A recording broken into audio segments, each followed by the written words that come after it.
La batalla de Stalingrado tuvo lugar desde agosto de 1942 a febrero de 1943 y resultó ser una de las batallas más sangrientas de la Segunda Guerra Mundial. Ocurrió en la ciudad que hoy conocemos como Volgogrado, ciudad adyacente al río Volga y que era la puerta de entrada a los campos petrolíferos rusos del Cáucaso. Su importancia era vital, puesto que permitiría a los ejércitos del eje obtener una reserva de petróleo casi ilimitada y destruiría la ciudad que tenía el nombre del líder soviético. La batalla escaló rápido, y de los algo menos de 200.000 soldados por bando, acabó implicando a casi 2 millones durante la contraofensiva soviética. Pero no estamos aquí solo para hablar de historia. Hoy venimos a hablar sobre Undaunted Stalingrad, un juego para 2 jugadores de David Thompson y Trevor Benjamin, creadores de otros juegos de este sistema y de muchos otros juegos de gran calidad. Aquí tenemos mostrado el primer escenario de campaña del juego para este Undaunted Stalingrad. El sistema de Undaunted es un sistema muy sencillito. Por un lado tenemos unas cartas que van a ser las que van a determinar qué acciones podemos ir haciendo, y por otro lado tenemos los tokens o fichas de combate. Las cartas se pueden dividir en cartas de combate, que son las que representan las propias unidades, por ejemplo esta, que no lleva el galón aquí, o otras cartas que son cartas de mando, o que sí que representan a oficiales o distintos efectos externos, vamos a llamarlo así, como puede ser artillería o aviones, aviación, moral. Todas las cartas tienen un número de iniciativa que va a servir para una primera fase para determinar quién es el jugador que empieza jugando, un nombre de la unidad, o en este caso del líder, y una serie de acciones. Además tendrán en la esquina inferior derecha un número de serie que nos va a servir para la campaña, que no sé si se verá claramente, y un nombre pues de la persona a la que representa o el oficial. Por otro lado, otro de los componentes del juego son las fichas de combate que representan a esas unidades, que pueden ser pues en la parte inicial los fusileros, los exploradores o los ametralladores. Está en inglés, aunque como veis las cartas son totalmente independientes del idioma. Estas fichas pueden estar en varios estados. Pueden estar en estado ready, es decir, como por el lado boca arriba. Pueden estar en el estado suppressed, es decir, como cuerpo a tierra, acobardados, suprimidos. O pueden estar en huida o rout, que es con esta banderita blanca, que indican que básicamente que no tienen cartas en el mazo. Es una forma de decir que esta unidad está inhabilitada para el combate y está en huida, está en retirada. Tendremos un marcador de iniciativa que va a indicar quién es el jugador que va a empezar a jugar cada turno, y las losetas del tablero, que son pues distintas partes de la ciudad. Las losetas forman una ciudad, si os fijáis, concuerdan las carreteras, las vías del tren, los pasos, etcétera, y representan pues algo así como pequeñas, vamos a llamarlo manzanas o barrios de la ciudad. Todas las losetas tienen aparte de una denominación para el mapa, por ejemplo la 405A, algunos tienen un nombre, Zabolotny House, y una serie de atributos que son básicamente la cobertura que ofrece esa loseta cuando te disparan desde dentro, la cobertura que te ofrece cuando te disparan desde fuera, el valor de destrucción de esta loseta, que en este juego se puede destruir edificios y se puede ir cambiando el mapa de la ciudad poco a poco, y en este caso se indica que por esta loseta no pueden pasar tanques, pues porque es una loseta muy densa, aunque en el dibujo no lo represente así. En una loseta puede haber cualquier número de unidades de cualquier número de bandos, y no es que estén físicamente en el mismo sitio, sino que están, digamos, pues luchando en casa una junto a la otra. El juego es un juego muy sencillo, es un juego casi de iniciación. Cada jugador va a crear un mazo que va a estar formado por una serie de cartas. Estas cartas nos lo va a indicar en la misión, el setup inicial, pero va a estar formado por cartas de mando, que en este caso son pues, oficiales, sargentos, líderes, y cartas que representan los distintos pelotones que están formando parte ahora mismo de la batalla. Cada jugador va a disponer de un mazo que se va a ir pudiendo nutrir de un suministro de cartas. Ese suministro, en principio, empiezan siendo solo las unidades básicas que tiene el juego. En este caso, serían tanto del pelotón A como del pelotón B, pues tanto Rifleman como Scout como Machine Guns. Pero a lo largo que se va metiendo la campaña, se van metiendo más cartas que están metidas en un macito que te dice que no lo abras hasta que se te ordene. El sistema de juego es muy sencillo. Cada jugador robaría una mano de 4 cartas y elegiría una como su carta de iniciativa. Por ejemplo, el jugador ruso siempre en secreto decide utilizar esta y el jugador alemán podría decidir utilizar esta parte. Cuando los dos hayan puesto, se le da la vuelta y se revela cuál es el número que tiene de iniciativa. En este caso, el jugador ruso tiene más iniciativa que el alemán, con lo cual empezaría jugando él este turno. En caso de empate, pues la ficha de iniciativa determina quién es el que tendría la iniciativa en ese momento. Si, por ejemplo, hubiera sido al revés, si hubiera estado la ficha con el lado de iniciativa alemán y hubiera ganado el ruso, pues el ruso le daríamos la vuelta para indicar que ha ganado y que la próxima vez que se juegue esta fase de iniciativa, pues tendría ventaja, digamos, tendría un poquito de ventaja. Si empieza jugando, por ejemplo, el jugador ruso, deberá elegir una de sus cartas y hacer una de las 3 acciones siguientes. Puede poner si esa carta representa una unidad que está suprimida, por ejemplo, si el Machine Gun A estuviera aquí o donde fuera, estuviera suprimido, puede utilizar esta carta para darle la vuelta y colocarlo en estado ready, es decir, en estado preparado. Si una ficha se encuentra suprimida, no puede hacer otra cosa nada más que ponerse en estado ready por una carta. Sin embargo, si por lo que sea ya no quisiéramos volver a utilizar esta carta y nos es un poco inútil, podríamos hacer lo que se denomina un handcardar, un cuerpo a tierra, y devolverlo al suministro. Esto no significa que se nos haya muerto la unidad, sino que simplemente quitamos la carta para agilizar el mazo y que nos salgan otras cartas que nos interesen más. Y la tercera y más común de las acciones es hacer alguna de las acciones que hay listadas en esa carta.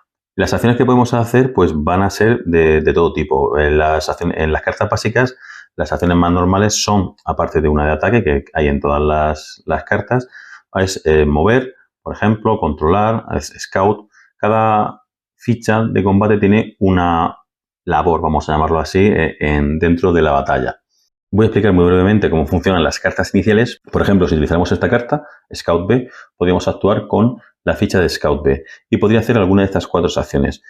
Si utilizamos la acción de Scout, que casi siempre es Scout 2, podríamos mover hasta 2 casillas, siempre de una loseta adyacente a otra loseta adyacente, y por cada casilla que avancemos o que nos movamos y esté sin ningún marcador, le pondremos el marcador de Scout. ¿Esto qué es? Pues que estamos reconociendo la zona, viendo las posibles trampas, los posibles enemigos y teniendo un poco de conocimiento de cómo funciona. Por cada fichita de Scout que pongamos, nos tenemos que llevar una carta de niebla de guerra, que es una carta mala, que es una carta que no sirve nada más que para estorbar, a nuestra pila de descarte. Por ejemplo, podemos hacer un movimiento y 2 movimientos. Podríamos llegar a meternos incluso en la misma loseta que el enemigo. Esto no significa que estemos aquí enzarzados en combate ni nada, significa que estamos en el mismo barrio, vamos a llamarlo así. ¿Qué más acciones puede hacer el soldado, el explorador? Pues puede hacer la orden de recon, que es reconocimiento. En este caso, si tenemos alguna carta de niebla de guerra, que ya habéis visto que se van metiendo en el mazo de forma fácil, podremos quitarnos esta carta, llevarlas a una zona fuera del tablero, devolverlas a la caja, vamos a llamarla así, y además vamos a robar una nueva carta que puede ser pues cualquier cosa que podemos utilizar. En este caso, este Scout ha quitado una niebla de guerra y ha hecho que avanzaron un poco más, en este caso, los Rifleman, que podamos utilizarlos ahora. Los Rifleman B. ¿Qué más cosas puede hacer un Scout? Aparte de atacar, que lo vamos a ver al final, puede hacer un Conceal, que es una ocultación. En este caso lo que haremos será obligar al contrario a que coja una de sus propias cartas de niebla de guerra y se la ponga en su mazo de descarte, con lo cual estamos entorpeciendo la labor del contrario. Estos son los Scouts básicos que tienen una iniciativa de 6, que es una de las más altas del juego para las tropas básicas. Y haremos lo mismo con otras tropas. Por ejemplo, los Rifleman pueden mover. En este caso, el Rifleman B podría mover o aquí o aquí. Los Rifleman tienen un problema que con el movimiento que tienen no les permite entrar a zonas que no son exploradas o no han sido exploradas. Es decir, que este Rifleman, por ejemplo, con esta orden de mover 1, podría mover a una casilla adyacente siempre y cuando la casilla tenga los binoculares. O esto de aquí, que ya vamos a ver lo que es el control. ¿Qué puede hacer el Rifleman que no puede hacer el Scout? Puede hacer controlar una zona, es decir, una zona que esté con los binoculares podemos pasarla a controlada. Esto nos va a servir, por ejemplo, para reclamar este punto de victoria. En esta primera batalla, si conseguimos 4 puntos de victoria reclamados o controlados, pues nos servirá para ganar la victoria inmediatamente en el momento en el que tengamos 4 puntos. ¿Qué pasaría, por ejemplo, si en esta loseta hubiera habido un control alemán y la ficha que hubiera controlado esa ya se hubiera ido? A la hora de controlar, sí que controlaríamos esta loseta y le quitaríamos, digamos, el control al enemigo. El scout no se puede quitar, no hay ninguna carta que pueda quitar ese scout. Pero, por ejemplo, si en esta situación hubiera alguna unidad en esta carta que no estuviera totalmente huida, que no hubiera hecho un root, este rifleman no podría hacer la orden de control. La única opción es que esta unidad estuviera con root, entonces ya puedo hacerlo. Si no estuviera esta unidad así, no podría tomar el control. No puedes controlar una loseta si tu oponente tiene control sobre ella y una unidad que no esté root, que es decir, que no esté en retirada o en huida. ¿Qué más cositas tenemos? Pues tenemos los machine guns, que nos permiten, aparte de la orden de mover, siempre y cuando por zonas exploradas, atacar 2, que es el atacar mucho mejor que el atacar 1, en este caso vamos a lanzar un dado y en este caso 2, y suprimir, que es, pues eso, cuando veamos el ataque lo veremos. ¿Qué más cartas podemos encontrar en este mazo inicial? Pues podemos encontrar líderes de escuadra que nos van a permitir hacer la orden de bolster, que es como reforzar, que nos va a permitir coger del suministro 2 cartas y ponerlas en nuestra pila de descarte. Es decir, que vamos a llamar refuerzos, vamos a poder hacer más fuerte nuestras unidades. O inspirar, que es hacer que alguna unidad que ya esté jugada, ojo, esto es importante, que ya esté jugada, que vuelva a actuar, siempre y cuando haga una acción que no esté mejorada. Ahora desplegaremos lo que es eso de acciones mejoradas. Es decir, si yo jugara en este orden, jugaría el rifleman B, haría lo que quisiera, moverme, jugaría el rifleman A, podría disparar, por ejemplo, y con esta podría hacer que el rifleman A volviera a actuar y hacer alguna de las acciones, ya sea mover, ya sea atacar, ya sea controlar. Lo que yo quisiera. Y una de las últimas es el sargento de pelotón, que nos permite, aparte del booster, que es reforzar, pero en este caso no tiene la condición de que sea de una determinada letra, es decir, no booster 3 es coger 3 cartas las que me dé la gana y ponerlas en mi pila de descarte. Booster 2A es coger 2 cartas que estén marcadas con la y ponerlas en mi pila de descartes. Y el command es robar 2 cartas y jugarlas. Por ejemplo, si yo jugara command, cogería 2 cartas más y las jugaría. La última carta que tenemos en nuestro mazo básico es la de niebla de guerra, que es básicamente no me sirve para nada. La puedo utilizar al principio en la fase de iniciativa para determinar quién tiene iniciativa, pero con una iniciativa de 1 es muy raro que se gane la iniciativa. ¿Cómo funcionan los combates? Los combates funcionan de una forma muy sencilla. Cuando hay alguna orden de ataque, que puede ser ataque, supresión, bomba, granada, hay una gran cantidad de ataques, lo primero que hay que hacer es elegir el objetivo. Por ejemplo, si los riflemen hicieran una orden de ataque, pueden atacar a cualquier unidad directamente del campo de batalla. Lo que pasa es que cuanto más lejos esté va a ser muchísimo más difícil que hagan algo. No importa, no hay línea de visión, no hay alcance máximo, a no ser que te lo indique la propia carta. Y una vez elegido el objetivo, hay que determinar el valor de defensa. Por ejemplo, si atacáramos a esta unidad, el valor de defensa base de esta unidad es 4, más la localización en la que se encuentra, le sumaría 1 más la defensa, 5, más la distancia que separa las dos unidades, tanto la que ataca como la que defiende, sería otro punto más, es decir, 4 más 1 por la localización 5 más 1 por la distancia 6. Tendría que sacar en un dado, porque estoy atacando con un dado, un 6 o más. En caso de que sacara menos no pasa nada, pero si hubiera sacado un 6 o más, el 0 cuenta como éxito siempre, independientemente del valor que necesite. Tendría que buscar en el mazo del jugador, el jugador ruso tendría que buscar en su mazo una carta y quitarla. El orden es, primero, las cartas que haya en la zona de juego, es decir, las cartas que acabe de jugar, después las cartas que tenga en la mano, después las cartas de su pila de descarte y por último las cartas del mazo. Esto va a hacer que poco a poco las unidades vayan a ir pidiendo efectividad y sean menos útiles.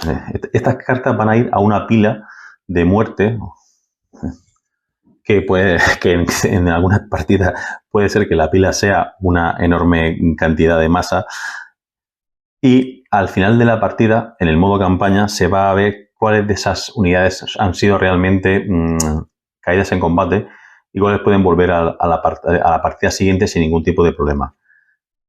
Que eso es una de las cosas más interesantes. Si tuvieran que quitar alguna carta, por ejemplo, porque se le disparara otra vez a esta unidad y no tuviera cartas ni en el mazo, ni en la pila de descarte, ni en la mano, se le colocaría la banderita de rout, que es decir, de huida. Y el jugador contrario podría decidir moverme esa unidad a cualquier casilla, siempre y cuando estuviera explorada o controlada, o dejarla en el mismo sitio.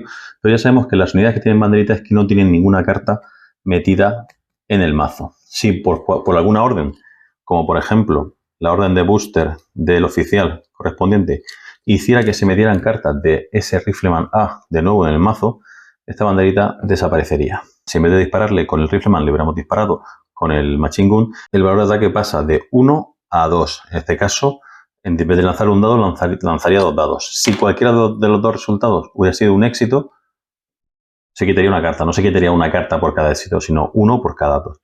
Los Machine Gun tienen un Suppress 4, que es otro ataque distinto, que en vez de causar baja, lo que hace es darle la vuelta a la ficha y hacer que se quede suprimida. ¿Para qué sirve dejarla suprimida? Porque esta ficha no va a poder volver a actuar hasta que, utilizando alguna de sus cartas de Rifleman, la gastemos en nuestro turno para, en vez de mover o atacar o controlar, pues darle la vuelta. Es decir, lo estamos retrasando, lo hemos tirado cuerpo a tierra.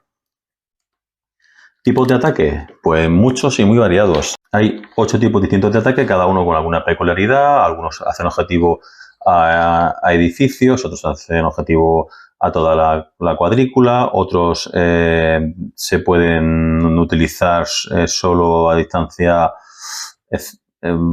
X. Hay varios tipos de objetivos. He creado una hojita de ayuda que está en la Wargame Kit, pondré el enlace en la descripción y si la queréis descargar, pues ahí la tenéis. Esto es el juego. ¿Cuándo acaba? Pues cuando las 2 unidades de Rifleman de un bando están root, es decir, están con la banderita. Esto que es básicamente que no les quedan cartas en el mazo y están oídas o desorganizadas. ¿Les pueden quedar cartas en el suministro? Sí, pero si no han llamado los refuerzos con las cartas de booster, están, digamos, totalmente inoperativas. Otra forma de ganar en este escenario, por ejemplo, es controlar, es decir, tener esta fichita así, 4 puntos. ¿Cómo se controla? Pues con los Riflemen. ¿Qué otra opción hay? Que el otro jugador decida abandonar la partida. Es decir, se rinda. ¿Esto por qué puede ser útil? Porque en el modo campaña, que es lo que vamos a explicar ahora mismo, que es lo interesante de esta versión de Undaunted, es peligroso sufrir muchas bajas. Aparte del reglamento de juego, que es bastante ligerito, tiene muchas fotos y muchos huecos, tenemos para la campaña 3 libretos. Uno para el libro de escenarios para el jugador soviético, un libro, digamos, de escenario neutral para los 2 jugadores y otro para el jugador alemán. Estos libretos son bastante amplios y tienen bastante letra, bastante chicha, pero es un poco como lo de elige nuestra propia aventura, ¿de acuerdo? Vamos a empezar en un estado que es el estado 1A, y aquí tenemos una lista con todos los posibles estados, y este estado 1A nos va a decir, el briefing, es decir, como el resumen de la misión, va a ser el trocito de texto que nos aparece aquí. Para el ruso es exactamente igual, es decir, tiene su texto con su versión de la historia, pero en todos ellos vamos a tener que jugar el escenario 011, que está en la página 35. Es decir, nos va a ir saltando para adelante y para atrás en el libro y que vayamos leyendo el escenario 011 y nos va a ir diciendo tanto el suministro que está formado en nuestro mazo, como el mazo inicial, como si tenemos alguna regla especial o los objetivos de tanto de los bandos, etcétera. También hay veces en las que nos indica como información privilegiada, es decir, cosas que solo nosotros podemos hacer, cambios en las reglas, que serían estos trocitos rosas, o cambios en el estado de la batalla, distintas configuraciones y distintas partes del juego. ¿Y para qué sirve eso? Pues sirve para que con este libro de escenarios, que es lo único que es todos los escenarios que representan la ciudad, que si os fijáis aquí abajo aparece un mapa, es decir, este escenario que es el 031 se va a jugar en la parte centro-norte de la ciudad y este se va a jugar en la parte centro-sur y este se va a jugar en la parte este de la ciudad y este en la parte oeste. Por lo tanto, las losetas, aunque sí que siguen siendo más o menos las mismas, pero a veces se van a jugar en distintas zonas, digamos, adyacentes. Y en la última batalla, por supuesto, se utilizan todas, si no todas, casi todas las losetas del juego. Esto es un poquito de spoiler, porque aquí lo divertido es ir viendo lo que te va trayendo el juego, pero la gracia del juego es que no es un juego como los demás, que es, bueno, sí, se pueden enlazar misiones y se pueden enlazar partidas, pero aparte del mazo básico, que tiene pues eso, las cartas del fusilero, del scout, del machine gun, vamos a tener 3 mazos distintos. Vamos a tener un mazo de reservas, vamos a tener un mazo de cartas bloqueadas y vamos a tener un mazo de mejoras. Estos mazos nos pide que no los abramos hasta que no nos digan y tienen un código de 2 letras y un número. En este caso son S para el soviético y G para el alemán. Después R para las reservas, L para los locked, los que todavía están bloqueados, y U para los upgraded o los mejorados. Cuando acaba la batalla, para cada uno de los jugadores, dependiendo de quién haya ganado, se pasa a un estado distinto. Por ejemplo, en la primera batalla, que es la 0-11, si gana el jugador soviético, pasaremos al estado 2A. Y si gana el alemán, pasaremos al estado 2B. Y nos iremos aquí, a la parte correspondiente, y leeremos estado 2A. Lo apuntamos en nuestra hojita de misión, que hay para descargar en la página, o simplemente una hojita de mano, y indicaremos el siguiente estado en el que nos encontramos. Es decir, pues la primera batalla la ha ganado el ruso, pues digamos que habrán avanzado a lo mejor en esa posición, o si la ha ganado el alemán, habrá retrocedido el ruso y se verá otra parte del escenario. Pero lo más gracioso de esta misión, aparte de apuntarlo así, es ver qué unidades son las que han sufrido bajas o las que han sufrido una mejora, un ascenso. Las apuntamos así en la última partida que jugamos y la verdad es que ayuda mucho y mejora mucho el juego. Dependiendo de las tropas que se nos hayan muerto, si se nos han muerto entre 1 y 4 tropas, sacaremos una. Si se nos han muerto entre 5 y 9, sacaremos 2. Y si se nos han muerto 10 o más tropas, sacaremos 3 cartas de las muertas, de esa pila de muertos. Entonces, esas tropas lo que se van a ir va a ser degradándose a cartas, aparte de un aspecto más demacrado, a cartas peores. Si el soldado 004 del inicial se ve herido, pues pasará a una carta que tenga un estado peor. Es decir, en este caso ha perdido el fusil, va solo con la bala. ¿Y eso cómo se simboliza en el juego? Pues que el ataque lo tiene limitado solo a casillas distancia 0 o menos. Es decir, solo puede pelear, digamos, en combate cuerpo a cuerpo, no puede disparar. ¿Qué más cosas podrían haberle pasado? Pues podría haberse que no quisiera mover, que tiene la orden tapada, o que no pudiera hacer la orden de control, etcétera, o que perdiera iniciativa, en este caso, que la iniciativa suele ser 5, pues que perdiera iniciativa, que no tuviera ganas de pelear. Entonces, este es el mazo que vamos a ir cogiendo cuando las tropas se nos van a ir muriendo, y eso es peligroso porque las tropas se van a ir quedando con este perjuicio, con esta tara, toda la partida. Por contra, normalmente, siempre se nos van a mejorar 2 unidades. Esas 2 unidades que se nos van a mejorar son exactamente igual. Para el caso del soldado 04, que es Bogdan Artimonov, podría ser que perdiera el arma porque ha sido herido en el mazo de reserva, o podría ser que se ascendiera y le dieran una ametralladora y mejorara un poquito, tuviera una orden distinta que es ataque 2 a distancia 0. Como veis, la tontería de tener cartas que son distintas versiones de la misma le da un puntillo un poquillo rolero, vamos a llamarlo así, un poquillo de continuidad que hace que el juego sea mucho más entretenido y mucho más divertido. Es decir, que te pienses mucho eso de ¿para qué voy a seguir sacrificando mis hombres si lo más probable es que después acaben todos por los suelos? La forma de hacer este upgrade y esta, digamos, heridas o esta reserva, la forma de hacer que suban o bajen está indicado al final de la partida, pero normalmente siempre suben 2 unidades y se mueren dependiendo del número de unidades que se han muerto. El otro macito que tenemos aquí es el del Locked, que esto va a representar las distintas unidades que se nos van uniendo a nuestra causa. Esto también va a depender de cómo han ido los escenarios. Es posible que en un jugador haya perdido alguno de los escenarios y pues se le desbloqueen, por ejemplo, francotiradores para artillería, ingenieros, armas antitanque o mejoras incluso en los oficiales que haya, bajada de moral. Todo esto va a depender de los escenarios. Si, por ejemplo, van perdiendo también se le pueden meter escuadras nuevas, que son escuadras tipo C, que son similares a las otras. Tiradores mejorados, que son los Assaulters, que son los tiradores ocultos. Mejoras, de hecho, hay mejoras que son como, digamos, dobles para los esos. También es posible que si vamos perdiendo mucho, se nos degraden algunos de los líderes y pierdan acciones, se nos metan comandantes y oficiales de tanques, que sería una fichita distinta, armas antiaéreas, aviones, bueno, de todo lo habido y por haber, incluso partisanos, que eso también se nos van a ir mejorando y metiendo dentro del mazo.